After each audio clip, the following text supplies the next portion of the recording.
Radhe Radhe, good morning বন্ধুরা, সবাই কেমন আছো? আজকে হচ্ছে রাখি পূর্ণিমা। হ্যাঁ, রাখি পূর্ণিমার ব্লগটা আমি অনেক দিন ধরে তোমাদের সাথে শেয়ার করব ভেবে রেখেছি, কিন্তু আমার টাইম হয়ে ওঠেনি, কারণ ছেলে মেয়ের পরীক্ষা চলছিল।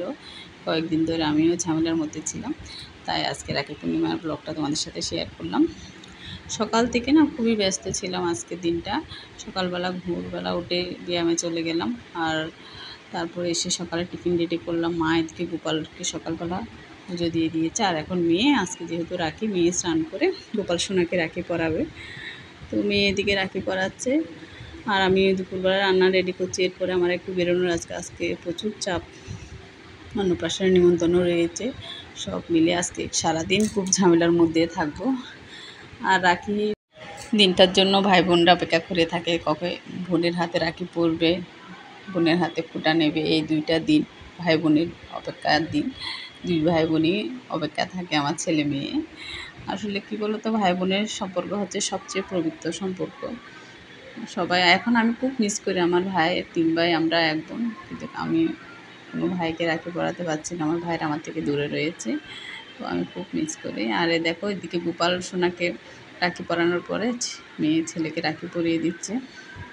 আর মেয়েকে দেখেছো, মেয়ে টানা 12 দিন অসুস্থ থাকার, খুব শরীর খারাপ হয়ে গেছে, আর অনেকটা রোগা হয়ে গেছে।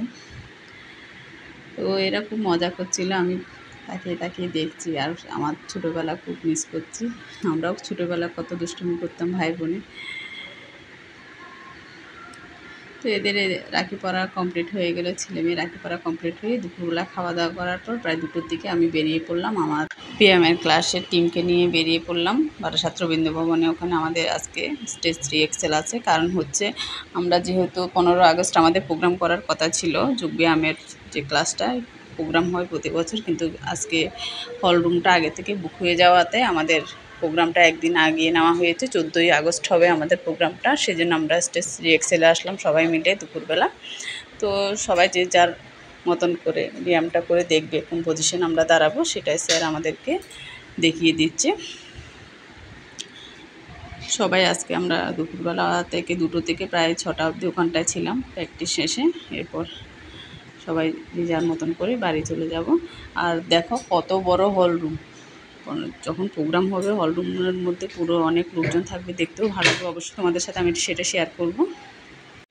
আর তাড়াতাড়ি করে রেডি সেডি হয়ে বাড়ি এসে চলে যাচ্ছে এখন কোথায় বলো তো, আমার বরের বন্ধুর ছেলের অন্নপ্রাশন। তোমাদের তো আগে বলেছি আজকে অন্নপ্রাশন আছে রাত্রে, তো তাড়াতাড়ি করে বাড়ি থেকে ভিডিও করা হয়নি, গাড়িতে উঠে মনে পড়লো যে তোমাদের সাথে তো শেয়ার করতে হবে কিছুটা, সেই জন্য ভিডিওটা অন করে দিলাম, আর বলতে বলতে চলে আসলাম। আমার বাড়ি থেকে কাছে রয়েছে 10 মিনিটের পথ।